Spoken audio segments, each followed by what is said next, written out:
हर मुसाफिर गवाही देगा कि तुम खड़े थे, शहर का सूरज गवाही देगा कि तुम खड़े थे, दिल्ली का जंतर मंतर गवाही देगा कि तुम खड़े थे, और अंधेरों की कोख में पलने वाले आयुध मंत्री जी और एनके जब ये सोचते थे कि कोई जुगनू मचा नहीं है, तो तुम खड़े थे, तो तुम खड़े थे।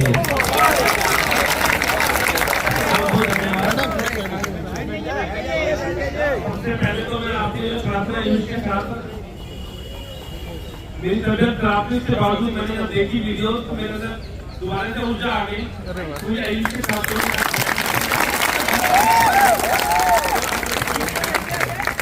खास तौर पर हम बीजेपी नरेंद्र मोदी सरकार को बोल देना चाहता हूँ कि इस भारत देश में पिछले 10 साल के अंदर 70 से ज्यादा पेपर लीक हो चुके हैं, और इसलिए बार-बार परीक्षा भी करवाना चाहते हैं।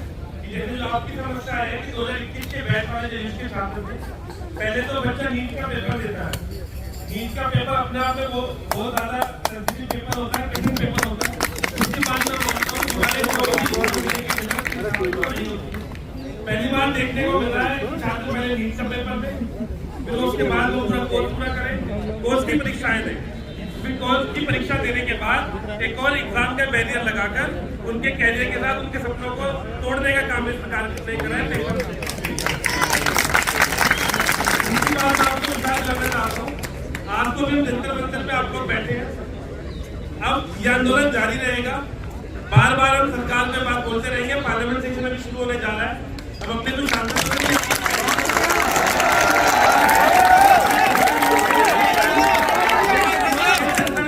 लेकर संसद तक घूम गए,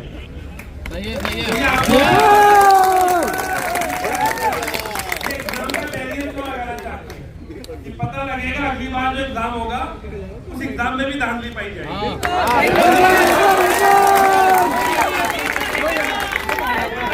पेपर भी गएगा 10 लाख में।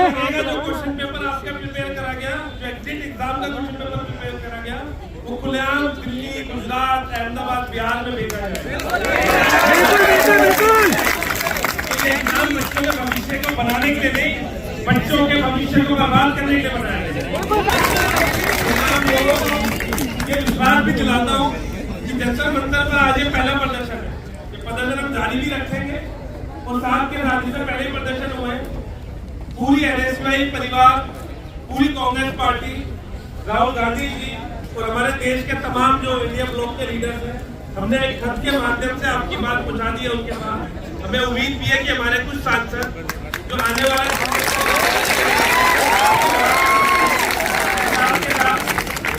हम नरेंद्र मोदी जी से यहाँ से अपील करते हैं कि देश के छात्रों को, इस देश की 50% पॉपुलेशन युवा है, छात्र है, तो आप बार बार और खास तौर पर मैं बोलना चाहता हूँ जो देश के रक्षक हैं, पहले अग्निपथ स्कीम लाकर देश की फौज को कमजोर करा, फिर नीट के पेपर में धांधली लाकर जो देश के डॉक्टर हैं जो वो भी देश के रक्षक है उनको कमजोर करा। उसके बाद मध्य प्रदेश में नर्सिंग घोटाला हुआ, नर्सिंग स्टाफ भी देश की रक्षा करते हैं, और अब बीएमएस जैसे जो हमारे डॉक्टर्स हैं, जो और जो आयुर्वेदिक वाले हमारे डॉक्टर्स हैं, उनका ये जो एग्जिट का पेपर बनाकर आपने उनको भी कमजोर करने का काम करा। तो बीजेपी बार बार जो देश के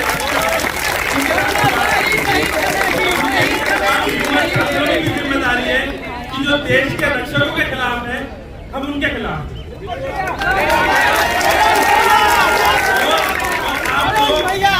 आप लोग को मैं विश्वास दिलाना चाहता हूँ कि जब तक ये एग्जाम अब कैंसिल नहीं हो जाता, आपके जो पुराने बैच वाले छात्र हैं, खाली उनकी बात नहीं है, पुराने बैच वाले छात्रों को तो न्याय मिलना चाहिए। आने वाले जो छात्र हैं, मेरी काफी छात्रों से बात हुई, मैंने फीडबैक लिया कि आप एग्जाम से खुश है कि नहीं है। जब बच्चों ने नीट का एग्जाम दे दिया, जिस कॉलेज कैंपस में पढ़ रहे हैं वहां एग्जाम दे दिया, तो जान पूछ कर ब्रिटिश रूल जैसा जो एग्जाम को लेकर आते हैं, जो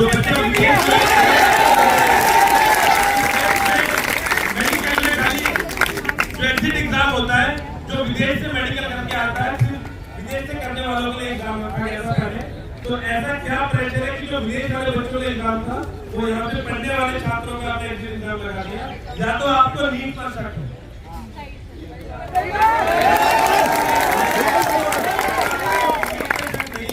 तो ये जो एग्जिट एग्जाम है, ये एग्जाम भी एक धांधली है। मैं आपको विश्वास दिलाता हूँ इस एग्जाम को भी खत्म करवाएंगे, तो खास तौर पर जो पुराने बैच के बच्चे इनको भी नहीं आएंगे।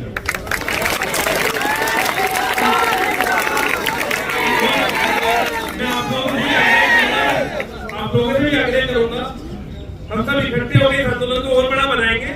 सोशल मीडिया के माध्यम से हम लोगों ने पहले ही ये शुरू कर दिया था कैंपेन। अब जंतर मंतर भी अब तीसरी बार आ रहे हैं। मेरी उम्मीद है जब हम अगली बार जंतर मंतर आए तो उसी दिन आपका न्याय होकर रहे और आपको न्याय दिलाकर। और आपके खाली दिल्ली की बात नहीं है, देश भर के छात्र हैं। तो अब हमारा जहां भी प्रदर्शन देश भर में होगा, हमारा नीट के लेकर प्रदर्शन जारी है, नर्सिंग घोटाले को लेकर प्रदर्शन जारी है, अग्निपथ को लेकर प्रदर्शन जारी है। अब जहां जहां आइडेंटिफाइड देश में प्रदर्शन करेंगे तो आयुष के छात्रों के लिए प्रदर्शन। और इतना मैं बता दूं, ये सरकार छात्रों से बहुत डरती है। पिछले 2014 में जब सरकार आई थी तो पहला आक्रमण इसने देश की यूनिवर्सिटीज पे करना शुरू करा था। तो आप लोग घबराए नहीं।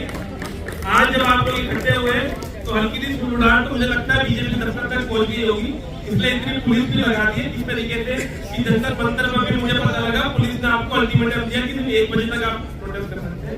यह आपका लोकतांत्रिक अधिकार है। आपने बड़े डिसिप्लिन तरीके से कहीं और प्रदर्शन नहीं कर, जंतर मंतर में प्रदर्शन कर रहे हैं। यह आपका अधिकार है, यह हम सब देश के वासियों का अधिकार है। इन अधिकार के लिए लड़ते रहेंगे और आपको किसी को भी घबराने की जरूरत नहीं है। आपको जो भी परेशानी होगी, मेरा नंबर आप लोगों के साथियों के पास है, मुझे संपर्क करें। हमारा ऑफिस यहाँ आपके पास में है। देश में किसी भी छात्रों को कोई परेशानी आएगी, ऐसे उनके साथ करिए। बहुत बहुत धन्यवाद।